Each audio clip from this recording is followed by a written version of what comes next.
hartelijk welkom hier bij Tracé. Heel fijn dat je wilt deelnemen aan de podcast.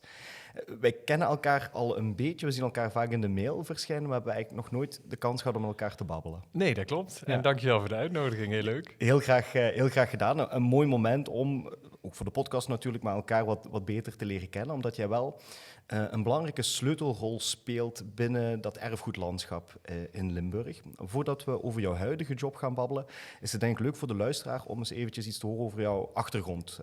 Je werkt nu bij het Huis voor de Kunsten. Ja. Als coördinator digitaal erfgoed. Hoe ben je erin gerold? Je opleiding en je werkverleden is interessant om te horen. Ja, geschiedenis gestudeerd in Nijmegen en in Utrecht. In Utrecht een master cultureel erfgoed gedaan. Vervolgens, zoals dat gaat na je studie, via een stage gestart bij het Nationaal Archief. In het kader van een groot digitaliseringsproject. Dat lijkt als een heel erg vooropgezet plan, maar dat was min of meer toeval en een hele fijne plek om een begin te kunnen maken. Na bijna 2 jaar in Nijmegen terechtgekomen, waar ik dus ook had gestudeerd. En daar jarenlang in het regionaal archief Nijmegen gewerkt. Na een 6-tal jaar bij het archief wilde ik toch graag kijken of ik mijn horizon een beetje kon verbreden. Had niet voor niets cultureel erfgoed de master gedaan. Dus was ook vooral benieuwd naar de rest van de sector. Om iets intensiever met musea, eigenlijk alle stakeholders binnen het erfgoedveld, om daarmee samen te werken. Ik ben toen bij Erfgoed Gelderland aan de slag gegaan, waar ik onder andere ook al digitalisering of digitaal erfgoed als onder mijn hoede had. En toen in mijn persoonlijke leven begon de magneet naar Limburg. Ik kom oorspronkelijk ook uit Limburg. Begon die magneet steeds weer wat harder te trekken. Dus toen 5 jaar geleden de mogelijkheid zich aandiende om als digitaal erfgoedcoach of adviseur digitaal erfgoed bij het Huis voor de Kunsten Limburg aan de slag te gaan. Ja, was dat een hele mooie stap om voor het eerst dus in mijn eigen, de provincie waar ik vandaan kom, aan de slag te gaan. Je kent natuurlijk het principe van pad dependency, hè? En ik denk dat je bijna niet anders kon als terechtkomen bij dat digitaal erfgoed. Maar dat was niet in het begin jouw passie, hè? Je bent echt geschiedenis gaan studeren omdat je een brede historisch interesse had. Ja, wat ik wel heel leuk vond was gedurende mijn studie eigenlijk zich steeds meer uitkristalliseerde, was die hedendaagse betekenisgeving aan dat verleden. Dus niet zozeer de geschiedenis bestuderen en echt helemaal in dat verleden te verliezen, maar vooral die hedendaagse wisselwerking met alle andere mogelijke partijen, organisaties, belangen, perspectieven die daarbij komen kijken en een beetje op dat snijvlak actief te zijn. En digitalisering was toen een heel groot landelijk project, Beelden voor de Toekomst, waarbinnen een enorme inhaalslag werd gemaakt om audiovisueel archieven te digitaliseren. Waar toen een projectassistent werd gezocht en wat een hele goede en ook hele hands-on. Het was echt gewoon het opschonen van namenlijsten, fotografie, de makers achterhalen, auteursrechten uitzoeken. Dus daarmee heb ik wel ook echt de praktijk van waar loop je allemaal tegenaan op het moment dat je collecties gaat digitaliseren. Ja, was dat eigenlijk achteraf dus een perfect startpunt. Ja, en 5 jaar geleden ben je dan terechtgekomen bij het Huis voor de Kunsten. De vacature die toen vrij stond was echt meteen al voor coördinator digitaal erfgoed. Of was dat erfgoed in zijn geheel? Ja, het was een beetje een bijzondere aanloop eigenlijk wel. Op dat moment, landelijk is er een nationale strategie digitaal erfgoed. En die is er al zo'n 10, 12 jaar inmiddels. En na een jaar of 5, 6 bleek dat het voor de grotere professionele erfgoedorganisaties die best wel hun weg en hun aansluiting konden vinden bij het uitvoering geven aan die nationale strategie. Maar dat voor dat hele veld van regionale heemkundekringen, kleine lokale musea, bibliotheken, dat het best lastig was om daarbij aansluiting te vinden. Okay. En toen zijn 5 jaar geleden dus die digitaal erfgoedcoaches in het leven geroepen om in iedere provincie dus iemand neer te zetten die eigenlijk een beetje die verbindende schakel is. Functioneert als eerste aanspreekpunt voor alle vragen uit het veld. En anderzijds dus probeert om die nationale strategie ook zijn weg te laten vinden in de haarvaten, zeg maar, van de erfgoedsector. En dat wist ik dus, dat er overal digitaal erfgoedcoaches een plek zouden krijgen. En toen heb ik zelf contact opgenomen met het Huis voor de Kunsten. Okay. Van, goh, ik heb vernomen dat. En de toenmalige directeur zei, nou, dat klinkt interessant. En er waren ook landelijk middelen om dat mogelijk te maken. Dus plat gezegd kostte het Huis voor de Kunsten niks. Dus hij zei letterlijk van, nou, ik vind het een prima plan. Ga aan de slag en maak jezelf... zorg ervoor dat je... hoe zeg je dat? Dat je... laat het belang maar zien waarom wij als huis daar een rol in spelen. Ja. Dus het was een hele mooie, hele brede opdracht dus eigenlijk om mee aan de slag te gaan. Nee, ik denk een mooie les misschien ook voor mensen die op zoek zijn naar hun droomjob. Dit is wel heel erg proactief natuurlijk, maar het loont wel, hè, want het is gewoon gelukt om op die manier die rol eigenlijk voor jezelf uit te kerven binnen het Huis voor de Kunsten. En het Huis voor de Kunsten valt in zekere zin natuurlijk onder de provincie en verdeelt ook gelden vanuit de provincie. Dus in zekere zin ben je in wezen gedetacheerd vanuit de provincie om die rol te vervullen. Ja, nou, het is meer vanuit het landelijke netwerk. Natuurlijk, vanuit het landelijke, ja. En ik ben totaal niet objectief wat dat betreft. Want ik ben een enorme voorstander van het netwerk. Maar ik denk ook met recht, ook objectief, dat je wel kunt stellen dat het een netwerk is wat ook echt een netwerk is. En wat dit voorbeeld misschien ook wel illustreert. Dus dat het een netwerk van mensen is die uitvoering willen geven, gezamenlijk diezelfde uitgangspunten uitdragen om erfgoed ook digitaal houdbaar, bruikbaar en zichtbaar te maken. En dat ik dus op die manier dat dit soort informatie en mensen dus ook op dit soort plekken terechtkomen. Ja. Houdbaar, vindbaar, zichtbaar, dat zijn hele belangrijke principes. Hè? Binnen de meer academische wereld heb je het over de FAIR-principes, over hoe dat databases gebruikt kunnen worden, duurzaam bewaard kunnen worden. En dat is wel een heel belangrijke, daar wil ik wel eventjes op ingaan, omdat waarom zouden we erfgoed moeten digitaliseren? Laten we daar eens mee beginnen. Ja, ik denk dat het een heel mooi nieuw perspectief toevoegt aan al, wat ik dan even bestaand, dus gedigitaliseerd erfgoed. Laten we nu misschien nog digital born erfgoed, dus wat er digitaal ontstaat, misschien nog even buiten beschouwing, maar dat het heel veel mogelijkheden biedt dus om erfgoed dat al digitaal beschikbaar, of dat gedigitaliseerd is, om dat niet alleen te behouden. En daar kun je inderdaad dat houdbaar maken van digitaal erfgoed. Gelukkig zou ik bijna zeggen, zijn er fantastische depots en mogelijkheden om dat fysieke erfgoed te bewaren. Maar juist die digitale component voegt daar een nieuwe dimensie aan toe, omdat je niet meer gebonden bent aan die muren van die instellingen.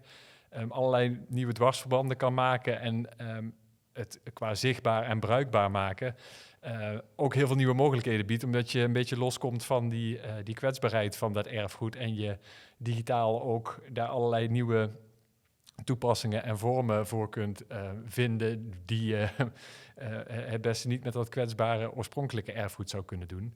En qua vindbaarheid, ik denk dat 9 van de 10 zoektochten naar erfgoed of naar informatie überhaupt beginnen online. Dus als het daar niet vindbaar is, en ik hoop nog steeds dat mensen vooral hun weg ook gaan vinden naar het fysieke erfgoed, want ik denk dat nog, die ervaring daarvan, daar kan geen digitale presentatie tegenop.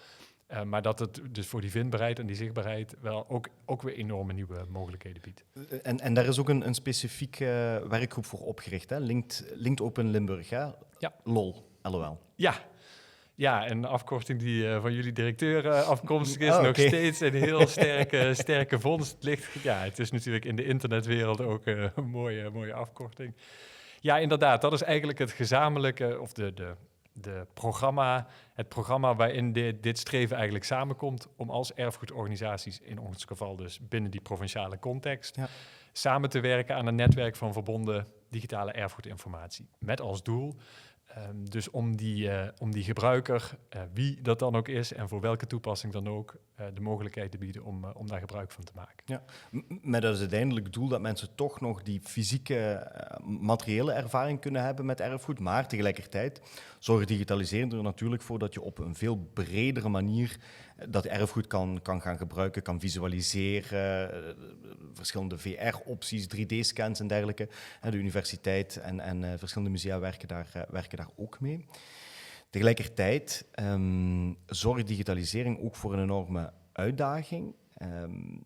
Ik denk dat het duurzaam bewaren een van de grootste uitdagingen is wellicht. Ja, zeker. Ja. En uitdagingen eigenlijk zou ik al bijna willen zeggen. De uitdaging hebben we. Er is in de afgelopen decennia ongelooflijk veel erfgoed al gedigitaliseerd. Als je dat in verhouding zet met wat er allemaal in de depots ligt, is dat nog steeds maar een beperkt aandeel daarvan. Dat staat op servers, dat wordt ergens... daar zijn natuurlijk dus ook gewoon een kostenaspect is daaraan verbonden. Daar is inderdaad een digitaal duurzaamheidsaspect aan verbonden van de scans van 20 jaar geleden met de technieken van nu zijn eigenlijk alweer min of meer achterhaald. Bestandstypen die niet meer goed bekeken kunnen worden. Ja. De degradatie van waar we het materiaal op opslaan. En in toenemende mate en terecht ook eigenlijk de ecologische voetafdruk die we achterlaten. Want we zijn met z'n allen eigenlijk 2 infrastructuren aan het optuigen. We hebben al die depots waar dat materiaal ligt, maar daarnaast hebben we hetzelfde nog een keer digitaal. En daar kun je dus ook vragen bij zijn, moeten we dan alles nog bewaren wat fysiek? Nou ja, dus het is een heel breed scala aan uitdagingen. En dan hebben we het nog alleen maar over dat duurzaam bewaren, inderdaad. Dat is heel interessant wat je daar net zegt. Hè? Moeten we het nog wel bewaren? Want vaak gaan mensen ervan uit, omdat er digitaliseringsprojecten zijn... en vooral over papieren archieven denken ze... dus dan kunnen die papierarchieven gewoon verdwijnen. Hebben jullie weer extra plaats in een depot? Ja, zo werkt het natuurlijk niet. Het is niet omdat iets gedigitaliseerd is... dat daarmee de waarde verdwijnt van het fysieke document. Nee. En er zijn inderdaad wel specifiek het grote metamorfoseproject in Nederland, wat er echt op gericht is om eigenlijk wel een soort vervanging te kunnen zijn van archieven of van de fysieke collecties die dusdanig snel degraderen dat ze wellicht op die manier verloren gaan. Maar een andere, waar dus ook de criteria voor digitalisering ongelooflijk hoog zijn, omdat ze dus in ergste geval ook ter vervanging moeten kunnen dienen. Maar dat was bijvoorbeeld iets waar in dat project Beelden voor de Toekomst wel men tegenaan liep. Van moet dat criterium, moeten die kwaliteitseisen altijd zo hoog zijn? Want soms is het prima als je een goede afbeelding op je scherm te zien kunt krijgen en dat je het kunt vinden. En dan inderdaad is dat de ingang om het dan wel zelf te gaan bekijken, er zelf mee aan de slag te gaan. Ja. Of geeft het al voldoende informatie? Dus ook daarbinnen zijn weer allerlei gradaties mogelijk. En een tijd geleden is er een visitatiecommissie geweest vanuit de provincie bij de 3 provinciale musea. Een van de conclusies die daaruit naar voren kwam is dat ze zouden moeten toewerken naar een gezamenlijk depot. Tegelijkertijd hoor ik nog niet zo heel veel over een gezamenlijk elektronisch depot voor provinciale erfgoedinstanties. Wordt daaraan gewerkt? Wordt daaraan gedacht? Ja, dat zou een hele mooie voorziening zijn. En ook een waar ik vanuit mijn rol als digitaal erfgoedcoach wel veel vragen over krijg. Ja. En ik noemde al, je noemde zelf ook al die 3 lagen, hoewel dat natuurlijk allemaal met elkaar samenhangt, met dat houdbaar, bruikbaar en zichtbaar maken. Nu is het vaak zo dat voor de opslag van materialen dat een soort kolom daar dwars doorheen, dus een systeem voorziet zowel in de opslag als de mogelijkheid om het te kunnen beschrijven en het op een website te publiceren. Maar ik denk dat we steeds meer er naartoe gaan dat je die componenten ook los van elkaar kunt zien. Uit kostenbesparingsaspect, efficiëntie. En dan zou het helemaal geen rare gedachte zijn als je voor die opslag dus gedeelde voorzieningen, exact als in de fysieke werkelijkheid, zou zoeken. En het is heel interessant en die vraag zweeft wel door het netwerk Digitaal Erfgoed. Er is ook onlangs een rapport daarover of een onderzoek daarnaar gedaan binnen het netwerk Digitaal Erfgoed van in welke oplossingsrichtingen kunnen we denken. Ja. Voor bijvoorbeeld provinciale digitale opslagvoorzieningen, sectorale digitale opslagvoorzieningen, een landelijke voorziening. Nou ja, je kunt daar allerlei mogelijke oplossingsrichtingen denken. Landelijk zijn er wel richtlijnen. Hè? Er is ook het netwerk Digitaal Erfgoed bijvoorbeeld. En toch bekruipt mij het gevoel een beetje dat we nog te zeer, ik weet niet of Limburg daar heel uniek in is, zelf naar oplossingen proberen te zoeken. Bij Tracé merken we dat ook. Hè? We proberen zelf invulling te geven van zo'n elektronisch depot, hoe ziet dat er dan uit? Terwijl de realiteit is, je kan het alleen samen aanvliegen. Ja. De investeringskosten zijn gewoon dermate hoog. Zie je daar vooral een rol voor de provincie? Of is dat toch iets wat landelijk of misschien zelfs Europees opgelost zou moeten worden? Ik denk een beetje een samenspel van die verschillende niveaus, wat ik heel erg, en dan ga ik weer zitten in een kapel te spreken voor eigen parochie, wat die nationale strategie betreft. Maar wat ik heel fijn vind aan dat we al jaren volgens eenzelfde strategie en dezelfde uitgangspunten werken, is dat we om te beginnen wel dezelfde taal spreken en dezelfde kant op bewegen als sector. Of in brede zin de erfgoedsector. En dat er dus ook vanuit verschillende kanten bepaalde uitdagingen boven komen drijven. Ja. Dus zowel van boven naar beneden als het belang van de middelen die overheden kunnen inzetten, kunnen ze natuurlijk maar 1 keer besteden. Dus hoe kunnen we dat zo effectief mogelijk doen? Nou, door dingen samen te doen. Maar ook van onderop, waar organisaties zeggen, ja, onze collecties liggen nu zo versnipperd en zo verspreid. En ook digitaal, als we allemaal afzonderlijk dat soort systemen moeten aanschaffen, dat is veel te kostbaar. Dus laten we het samen doen. Dus je ziet dat belang van die samenwerking zowel van boven als van beneden. En inderdaad, ja, de uitdaging zit hem dan in het tempo vinden dat aansluit bij alle organisaties. De verschillende partijen in dat netwerk hebben natuurlijk een andere snelheid, hebben ook andere... sommige organisaties zijn enorm goed toegerust met mensen die specifiek ook met dit thema aan de slag kunnen. Andere organisaties werken volledig met vrijwilligers of misschien 1 betaalde kracht. Ja. Dus daar zit hem wel de uitdaging in een soort het tempo op elkaar af te stemmen daarin. Tempo en ik kan me ook voorstellen kennisdeling. Ja. De wat grotere organisaties die echt bezig zijn met digitalisering, hebben daardoor natuurlijk best wel wat kennis over hoe dat het best kan gebeuren. Sterker nog, sommige organisaties, zoals het HCL, we zitten hier in een kapel die deel uitmaakt van het HCL, die hebben hun eigen scanstraat en hebben dus veel meer mogelijkheden om zelf ook dingen te digitaliseren.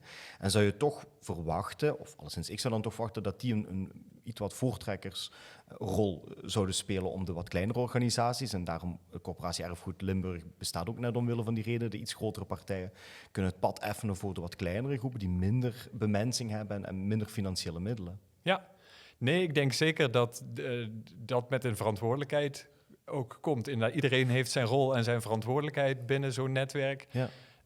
En dat je daar ook best op aangesproken kunt worden.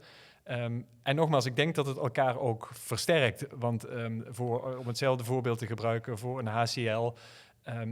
is er ook in het erfgoedveld is een enorme hoeveelheid aan vrijwilligers actief. Ja, die fantastisch werk doen in het beschrijven en het van alle mogelijke collecties. En dat krijg je, dat is een soort misschien dat krijg je ervoor terug. Dus het werkt ook 2 kanten op. Maar goed, dat wil niet zeggen dat het daarmee ook eenvoudig is. Hè. Iedereen heeft natuurlijk ook, iedere organisatie heeft zijn eigen doelstellingen en zijn eigen... een museum heeft ook een programmering, heeft ook wil zijn exposities, krijgt doelstellingen mee over het aantal bezoekers dat men fysiek over de vloer moet zien te krijgen. Ja, dat vind ik tegelijkertijd wel weer de mooie opgave voor ons vanuit het netwerk, om al die belangen proberen zo goed mogelijk met elkaar in balans te krijgen. Ja, maar wil ik inhaken op iets wat je daarvoor zei, omdat je nu over die musea hebt. En ik denk dat dat heel correct is. Voor jou is, en dat zal niet alleen jij, maar dat zal breder gedragen worden, digitalisering is niet het doel op zich. Nee, absoluut niet. Het is dat is inderdaad, denk ik, iets wat ik probeer ook bij alles wat we doen uit te dragen. Het is een middel om een doel te bereiken. Ja. En dat is het doel is dus die gebruiker, en die gebruiker, dat zijn dus alle mogelijke vormen van gebruik, om dat zo goed mogelijk te maken. En persoonlijk, dat is een beetje vanuit onze opdracht als digitaal erfgoedcoaches ook, dat iedereen volwaardig in dat netwerk kan participeren. Dus onze focus ligt iets meer op de heemkundekringen, de kleinere organisaties, om die volwaardig te kunnen laten participeren. Bijvoorbeeld door inderdaad kennissessies te organiseren. Mooi voorbeeld daarvan is in samenwerking met Tracé dat we in de corona-periode op een hele mooie manier hebben weten te gebruiken om online kennissessies over alle mogelijke onderwerpen. Ja. In één keer verviel de barrière om mensen hier naartoe, die dan dat toch altijd ver en lastig vinden vanuit de Randstad. Nou, digitaal was dat geen probleem. Dus we hebben alle mogelijke experts digitaal laten invliegen die in die tijd heel veel kennis met ons hebben gedeeld, die we nu hopelijk weer aan ons eigen netwerk kunnen toepassen. Ja. Wat zijn zo bijvoorbeeld de grote projecten die nu op til staan als het gaat over digitalisering van erfgoed of digitaal beschikbaar maken van erfgoed? Ik denk dat de afgelopen jaren heel sterk de nadruk lag op de basis op orde te krijgen. Die nationale strategie, daarvoor zijn een aantal voorwaarde van belang om ook duurzaam die collecties met elkaar te kunnen verbinden. Dat de organisaties van systemen gebruik maken die het mogelijk maken om het materiaal op een dusdanige manier te publiceren dat je het met elkaar kan verbinden. Dat de kwaliteit van de beschrijvingen van een dusdanig niveau is, dat ook die met elkaar te verbinden zijn. Daar lag en ligt heel veel nadruk op. En ik denk dat we nu op dat kantelpunt zitten, en voor een deel ook dat kantelpunt wel al voorbij zijn, naar veel meer die publieks, dus eigenlijk de doelstelling te bereiken. Ja. Ons Limburgs Museum is een fantastisch voorbeeld van een platform van het Limburgs Museum, maar heel nadrukkelijk neergezet als een platform ook voor het hele netwerk, waarop we in toenemende mate ook die belofte die boven die netwerksamenwerking hangt, om die te gaan inlossen, om dus inderdaad digitaal erfgoed op nieuwe manieren aan elkaar te verbinden en ook dus allerlei nieuwe verhalen te gaan vertellen op basis van dat gedigitaliseerde erfgoed. Ja. Een van de mooie dingen natuurlijk aan digitaliseren of digitaliseringsprojecten, en daarnet zei je er ook al kort iets over de rol van vrijwilligers. Het is een heel democratisch proces in die zin dat, en dan moet ik een lelijk Engels woord gebruiken, ik weet niet zo goed Nederlands woord, crowdsourcing is een van de dingen die je uitstekend kan doen met digitale middelen. Gewoon het ophalen van informatie bij het brede publiek, de inzet van vrijwilligers om collecties ook digitaal te ontsluiten. Zelf bij het RAC hebben we bijvoorbeeld projecten zoals de fotocollecties van de Limburgse Land- en Tuinbouwbond die volledig ontsloten worden. Er komt heel veel respons op, hetzelfde voor de collecties van de Vroedvrouwenschool bijvoorbeeld. Dat is voor mij wel een van, als een beetje een buitenstaander die er wel mee te maken heeft, wel een van de grote voordelen en aanwinsten van digitalisering. De keerzijde van de munt die ik soms ervaar is dat mensen net niet genoeg geprikkeld zijn door wat ze digitaal zien om ook een echte beleving van erfgoed mee te maken. Ja, nee, daar zit zeker nog een grote uitdaging, denk ik, op dat vlak. En het is binnen die nationale strategie voor de komende jaren in de netwerkagenda is met name dit punt ook een van de centrale punten van hoe kunnen we die gemeenschappen van vrijwilligers die zich rondom onze organisaties actief zijn, hoe kunnen we die nu ook een volwaardigere plek geven en misschien ook juist dit soort ook daar weer de belofte inlossen die er wel boven hangt, waar het nu nog vooral over het inderdaad, misschien een beetje gechargeerd gezegd, maar het invoeren, het beschrijven, het inkloppen, biedt het veel meer mogelijkheden om inderdaad die participatie en die interactie en misschien ook in het, en dat is iets waar het Limburgs Museum ook nu ervaring mee opdoet, je kunt ze ook een rol geven in het cureren van je collecties, in het bepalen van de thema's waar je het over wil hebben. En daar zit zeker nog een hele mooie uitdaging voor de komende jaren. Ja, zeker. Ik denk dat het groeit, dat het zowel supplementair als complementair gebruikt kan worden. En dat is waar in het verleden misschien vooral gedacht werd over van supplementair aan, dat het nu iets is dat echt een aanvulling is, dat digitaal erfgoed. Iets anders, Digital Born, daarnet hadden we het heel kort over. Is het digitale landschap, is dat al oud genoeg om al te kunnen spreken over volledig digitaal erfgoed? Bestaat dat?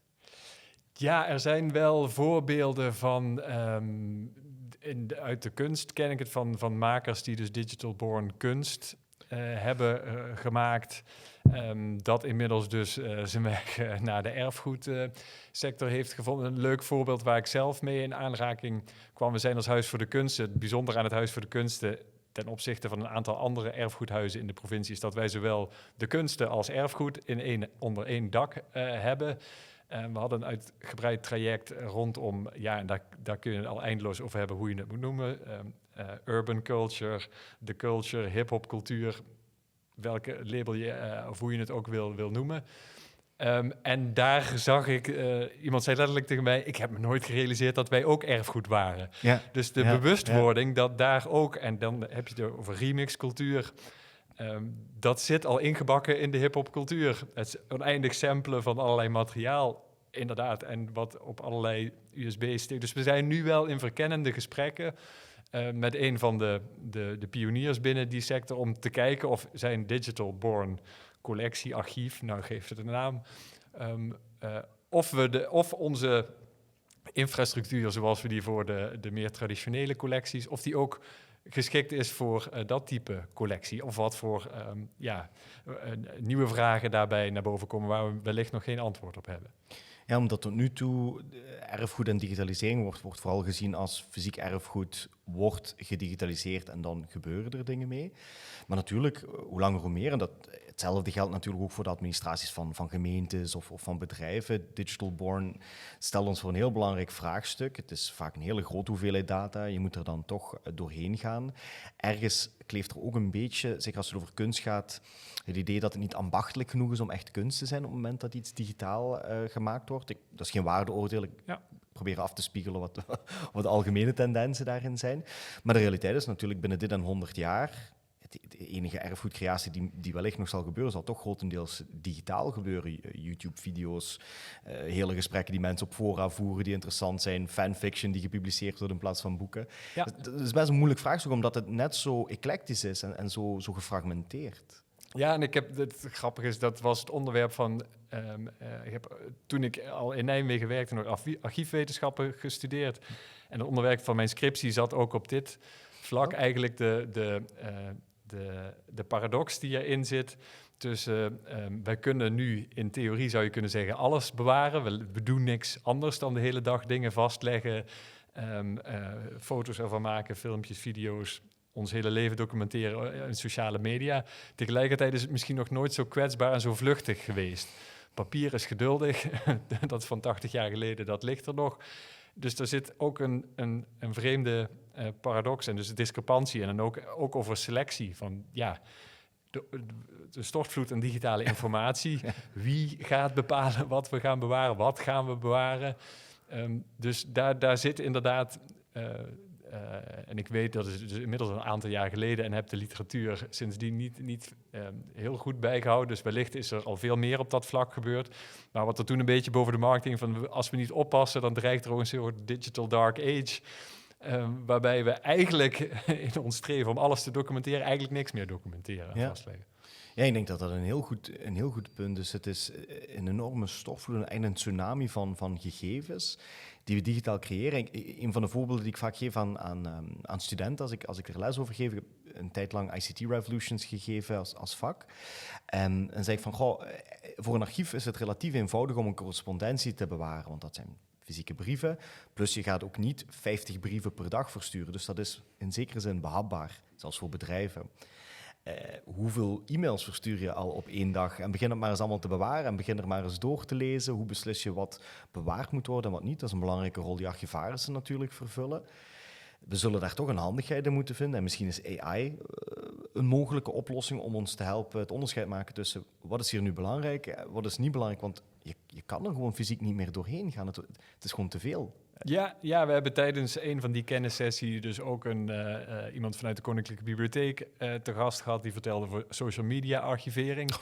En dat X of op Twitter, in iedere tweet worden natuurlijk hashtags gebruikt die nou weer een soort luik openen naar weer heel... En hoe ver ga je? Ga je dan ook de tweets die diezelfde hashtag gebruiken vastleggen? In hoeverre ga je met de interactie? Want eigenlijk, want dan doe je ook geen recht meer aan de eigenheid van de informatie. Als je alleen van een prominent politicus of zo alleen de verzonden tweets... social media bestaat bij de gratie van de interactie. Ja. Dus dat zijn super interessante vragen, waarbij je inderdaad ook wellicht nu weer nieuwe mogelijkheden biedt om daarin je weg te bepalen, waarin AI ook wellicht een hele interessante mogelijkheden daartoe biedt. Wat volgens mij nog moeilijker is, daarnet had je het ook over beschrijvende data, metadata. Op het moment dat je dingen van sociale media, en neem nu Twitter als voorbeeld, in die metadata zou eigenlijk ook opgenomen moeten worden welk algoritme actief is, omdat die algoritmes natuurlijk vanzelf op zoek gaan naar de meest polariserende meningen die ze vooruitduwen. En ook dat maakt deel uit van welke boodschappen dat er doorkomen en op welke manier dat er gecommuniceerd wordt. Hè. Het is niet objectief, het is niet 2 mensen die een brief naar elkaar sturen en een gedachtenwisseling kan groeien. Hier word je actief beïnvloed door een algoritme dat jou een bepaalde kant uitstuurt. Facebook heeft daar net hetzelfde in. En zo ontstaat er dan plots een hele nieuwe categorie van metadata. Dus zo blijf je gaan. Dan heb je echt een rabbit hole waar je in blijft duiken. Ja, en ik vind dat super interessant, omdat dat dus bij uitstek volgens mij vaardigheden van de historicus zijn. En ook wel deels van de archivaris, maar die zitten dan weer net op een ander. Maar wel over hoe ga je om met informatiestromen, hoe waardeer je die informatie, hoe beoordeel je de herkomst van die informatie. En wat ik denk en zie, dat ik me wel eens afvraag van zouden wij dus niet, we als in archivaris, historici, erfgoedprofessionals, een veel prominentere rol in het publieke debat over dit soort vraagstukken kunnen spelen. Omdat inderdaad, ik denk dat cruciale aspecten zijn die je net ook benoemt, die wat mij betreft wel meer onder de aandacht zouden mogen komen. En ook, en nou ja, dat kun jij beter beoordelen dan ik, ook in het onderwijs ontzettend belangrijk zijn. Mm-hmm. Want het is ondoenlijk inderdaad. Sterker nog, ook dat wordt denk ik ingezet van keep er maar zoveel mogelijk informatie over mensen heen.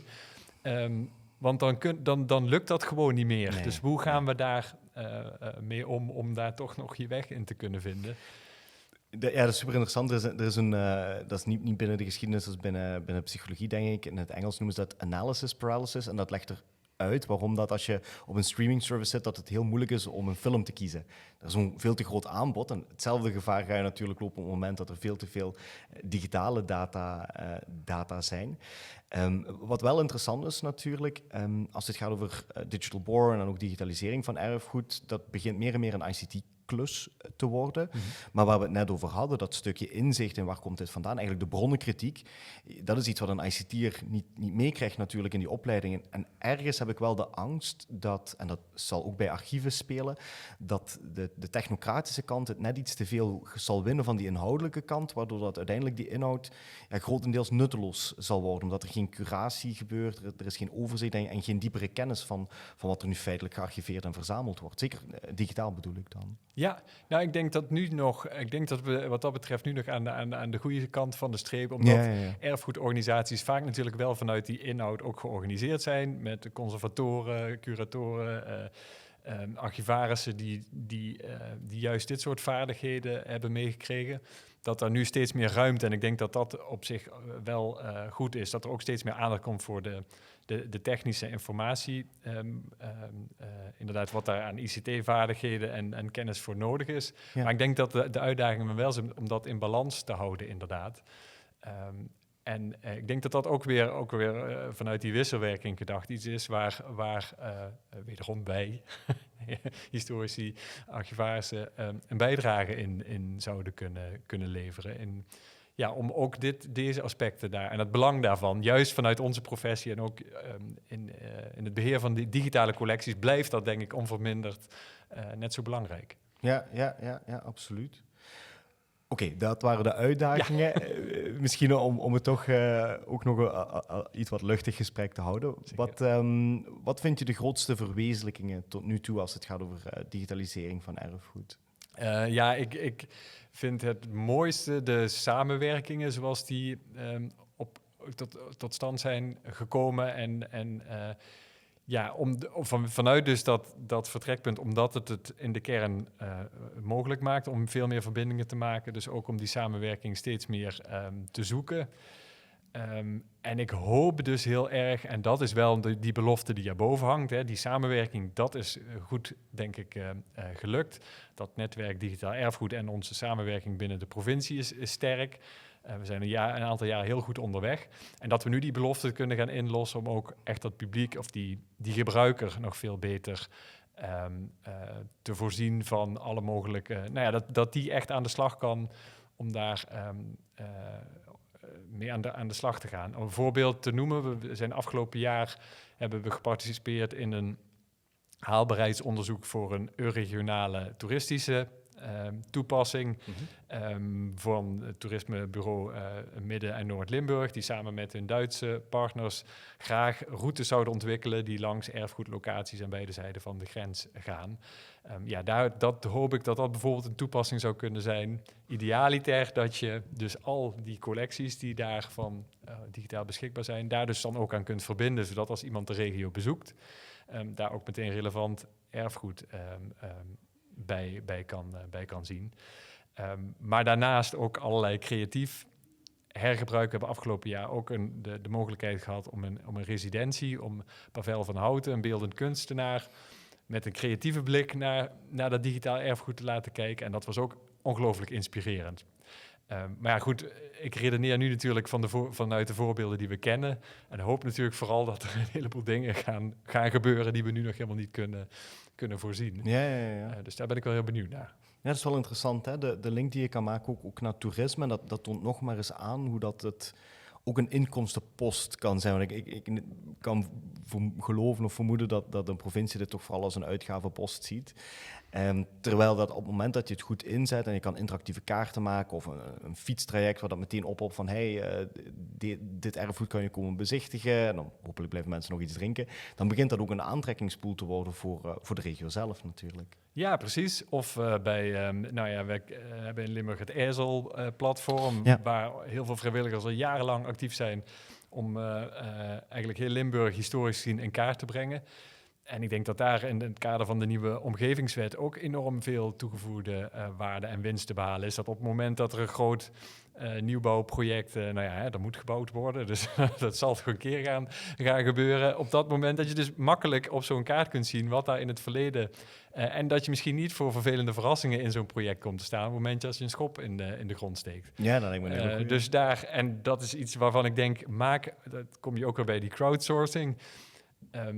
Soms wordt er toch nog gedacht, ja, dat is een prachtig mooi project van vrijwilligers en het is hartstikke mooi dat historische in kaart wordt gebracht, maar het is veel meer dan dat. Het is ook echt een instrument dat je kunt gebruiken en er is al heel veel werk gedaan wat je niet zelf nog een keer hoeft te doen. En die bewustwording, daar kan ook nog wel wat... Ja, en dan is het creatief nadenken over hoe ga je het dan gebruiken, want er is inderdaad al heel veel gedaan door grote groepen vrijwilligers.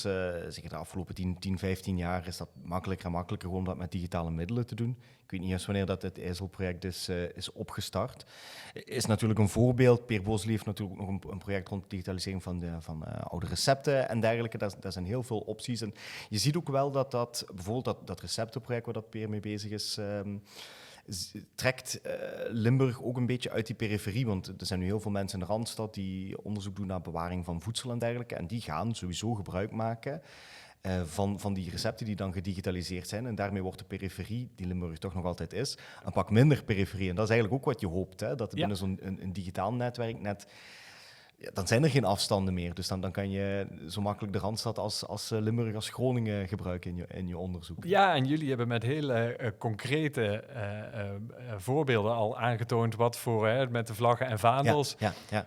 Wat ogenschijnlijk iets wat iedereen die in Limburg woont of gewoond heeft in een verenigingslokaal heeft zien hangen. Ja. Hoeveel dat al kan vertellen op het moment dat je dat digitaal met elkaar gaat verbinden. De briefhoofden waar jullie nu mee bezig zijn, de recepten noemde je al. Dus zo concreet kan het zijn. En hoeveel nieuwe verhalen dat al kan vertellen. Ja, dat is wel een hele mooie mogelijkheid van digitalisering. Daar wil ik nog eventjes inhaken op wat je eerder zei, die beeldend kunstenaar die dan naar digitaal erfgoed kijkt. Ik heb het niet gevolgd, ik heb niet gezien wat eruit gekomen is. Waar komt zo'n persoon dan mee? Ja, waar Pavel met name mee bezig is geweest, is emoties die erfgoed oproepen. Ja? Zijn vertrekpunt is eigenlijk een beetje waar we het net ook al over hadden, die overweldigende hoeveelheid aan digitaal erfgoed die beschikbaar is. Dus zijn vertrekpunt was, zouden we niet na kunnen denken over wat weg kan. Dus zijn eerste idee was, ik laat mensen gewoon digitaal erfgoed zien en de vraag, zeg jij maar wat weg kan en waarom. Daar kwam hij achter van, dat is misschien toch wel een beetje heel cru om die vraag te stellen. Dus hij heeft hem een beetje omgevormd eigenlijk naar welke emoties roept erfgoed bij op. En hij is op een festival, op het Zomerparkfeest festival in Venlo gaan staan. Heeft daar een kas gemaakt waar hij dus gedigitaliseerd erfgoed weer heeft uitgeprint en op die kas heeft geplakt. En bezoekers heeft gevraagd van, ga nu eens, als je dit erfgoed ziet, verbind daar eens emoties aan. Die emoties heeft hij vervolgens in een digitale lijst gegoten en dus ook als metadata aan dat erfgoed toegevoegd. Ja, waardoor je een zoekfunctionaliteit kreeg dat je niet kunt zoeken op erfgoed van een kapel, maar dat je op erfgoed wat mensen blij maakt kunt zoeken. Dat is natuurlijk maar een heel klein en niet representatief, maar het geeft wel aan dus dat je ook met dat soort emoties kunt gaan werken. En waar die achter kwam was dat mensen het waarderen als erfgoed daar oud. Of erfgoed beter gewaardeerd wordt als het er oud en een beetje verweerd uitziet. Okay. Digitaal gebeurt dat natuurlijk niet. Want iets wordt gedigitaliseerd. Dan ligt het vast. Ja, ligt het vast en op de hoogst mogelijke resolutie. Dus wat hij ook op die website heeft toegepast is hoe langer iets digitaal niet wordt bekeken, hoe verweerder het eruit ziet. Okay. En wat bleek, mensen gaan er dan meer op klikken.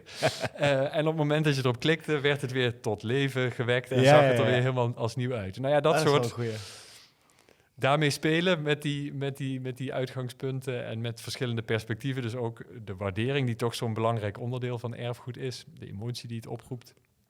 Dat vond ik wel waar wij toch geneigd zijn om heel sterk vanuit die beschrijvende metadata, de feitelijke metadata te kijken. En een van de vragen die ik ook nog had, als het gaat over, want je had het net over hiphopcultuur.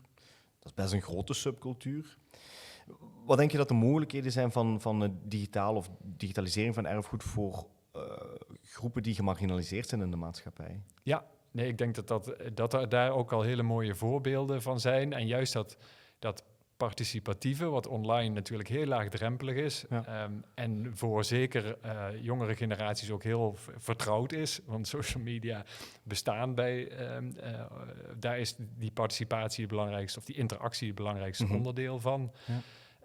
Ik vind het een mooi voorbeeld in Heerlen. Heerlen vertelt, wat een verhalenplatform is, wat ook echt actief op zoek gaat naar andere vragen. Nou, ons Limburgs Museum hebben we al genoemd, waarbij dus echt co-curatoren, noemen ze volgens mij, eigenlijk de sleutel krijgen van het digitale museum om daar ook hun eigen verhalen te vertellen. Dus ik denk dat daar ook digitalisering wederom niet als doel, maar als middel kan helpen om het laagdrempeliger te maken. Ja. En ook nieuwe verhalen te vertellen over bestaand erfgoed, wat zich al in die collecties bevindt, maar wat misschien vanuit het perspectief van minderheden een heel andere betekenis kan hebben dan die zoals die nu in de beschrijvingen staat. Ja. Ja, dat heb ik altijd iets heel krachtig gevonden aan archieven, is dat het mee de identiteit van groepen binnen de samenleving bepaalt. Met het grote nadeel natuurlijk dat veel gemarginaliseerde groepen, dus ook binnen die archieven vaak gemarginaliseerd zijn. Zelf hebben de archieven van COC Limburg bijvoorbeeld. Ik weet dat Joep Leerse bezig is met projecten rond de Molukse gemeenschap. En ik denk dat daar oral history samen met digitalisering van erfgoed een heel belangrijke rol kan spelen. Het valt me wel op dat we gebruik moeten maken van veel Engelstalige termen. Dat zal wel met de internationale setting van digitalisering te maken hebben. Maar ergens is het misschien wel leuk om, al is het maar in het dialect, toch een aantal woorden te verzinnen voor die Engelstalige termen. Ja, dat zou heel goed zijn. en ook wat minder afkortingen, want ik loop nu 5 jaar hier rond en de LOL, LEN, LOL, de cel, we doen onszelf wat aan met wat afkortingen. Ja, en het gaat een beetje noodloos mensen vervreemden van waar het feitelijk over gaat. Exact, ik denk als het in hun eigen taal is. En in plaats van crowdsourcing kan je gemeenschaps... ik weet niet, ze zouden er dan een woord voor moeten verzinnen. Dan zijn ze waarschijnlijk iets meer geëngageerd. En als ze crowdsourcing horen, denken ze, daar heb ik niks mee te maken. Dat zal iets van een soort van Ivoren Toren onderzoeksgroep zijn. Ja, nee, daar ligt een mooie uitdaging. Huis voor de Kunsten werkt ook rond projecten met dialect, of is dat alleen voor het Huis voor het Limburgs? Nee, zeker. Nee, en ik denk ook dat daar weer allerlei interessante verbindingen te maken zijn. Op dit moment wordt er een verkennend onderzoek door studenten uitgevoerd. Van Radboud, juist, had ik over gelezen. Ja. In opdracht van de coöperatie naar de collecties, archieven van Limburgse troubadours. Dus Limburgstalige muziek uit het verleden. Binnen de organisaties die bezig zijn met Limburgse taal is de Limburgse Academie, die ook aan een corpus werken om Limburgstalige taalmodellen te maken. Ja, AI ging Limburgs spreken, hè? Dat zit natuurlijk, daar zit enorm overlap natuurlijk ook in. Dus ik zie daar wel, zeker daar is ongelooflijk veel aandacht nu voor, wat heel goed is en heel mooi is. En daar zitten denk ik zeker ook nog kansen om daar elkaar meer in op te zoeken. Het is heel mooi dat project met die studenten gebeurt, maar ergens, ik mag het zeggen, want ik werk in deeltijd voor de universiteit hier in Maastricht. Ik vind het wel jammer dat de Universiteit in Maastricht zo'n project dan niet draait. Het is heel goed dat de Radboud het doet, maar het feit dat je naar een andere provincie moet gaan om een project te doen rond Limburgse troubadours is... Dus lang in Nijmegen gewoond en gewerkt. En toen zei ik altijd, het is eigenlijk de meest noordelijke stad van Limburg. Dus misschien Maar wat wel heel sterk is nu de samenwerking op het gebied van erfgoed tussen beide universiteiten. En inderdaad, de taal is dan wat op een andere manier dan wellicht soms wel een beperkende factor. Maar het is in ieder geval mooi dat die samenwerking er nu zo is. En om inderdaad studenten voor dit soort toepassingen in te zetten. Ja, dat is fantastisch. Ja, dat proberen we zelf ook. En inderdaad, de internationale setting van de Universiteit hier in Maastricht is soms een beetje een blokkade om studenten te vinden die ook taalkundig in de collecties kunnen duiken. Wat ik wel merk is, digitaliseren van collecties helpt heel erg om het voor hun veel laagdrempeliger te maken. Er is toch een bepaalde, ik zal het niet gêne noemen, maar ze vinden het toch moeilijk om in zo'n archief binnen te gaan, bij de Wali dingen na te vragen. Ze weten niet juist hoe dat de inventarissen werken. En ze zijn veel meer vertrouwd om dat via digitale weg te doen. Dus ik denk dat ook daar digitalisering de drempel enorm verlaagt. Ja, en misschien ook inderdaad om die eerste, om sneller in contact te komen met collecties, wellicht ook uit de eigen omgeving, die wellicht in eerste instantie niet aan had gedacht, of waardoor het misschien ook logischer wordt om onderzoeken ook te verbinden of te situeren of bij je eigen omgeving te laten aansluiten. Ja. En inderdaad, waar wederom weer de Radboud Universiteit, maar bezig is met een regionale onderzoeksagenda. En daar hebben wij natuurlijk, dat hopen we ook steeds meer, dat het programma Linked Open Limburg, dat we ook thematisch, dus meer inhoudelijk met elkaar kunnen gaan samenwerken. Waar nu de nadruk heel sterk ligt op dat we een soort infrastructuur optuigen die dat mogelijk maakt. Maar dan komt eigenlijk de echt interessante vraag, op welke thema's en onderwerpen gaan we elkaar dan veel beter vinden. Is er al een idee over die thema's of is dat echt nog brainstormen? Er is op basis van een Limburgs museum heeft natuurlijk een eigen agenda als het gaat om hun exposities en programmering. Mm-hmm. Andere organisaties hebben bepaalde zwaartepunten in hun collectie, waardoor thema's voor de hand liggen. Vanuit mijn eigen rol vind ik dat heel lastig om dat te bepalen. Omdat ik het eigenlijk ook niet bij mijn rol vind horen passen om die thema's te bepalen. Dat we eigenlijk meer een soort mogelijkmaker zijn en het dan aan, in dit geval dus de organisaties, maar wellicht ook weer aan die gebruiker is om te bepalen welke thema's heeft zij daarop los willen laten. Spannende toekomst die we tegemoet gaan. Zeker. Ik ga hier het gesprek bij afsluiten, want ik heb nog heel veel andere vragen, maar we zijn bijna een uur bezig, ik wil het niet te lang bezighouden. Wouter, hartelijk dank. Heel veel succes nog met dat digitaal erfgoed. Dankjewel. We zien elkaar binnenkort wel weer. Zeker, wordt verteld. Dankjewel.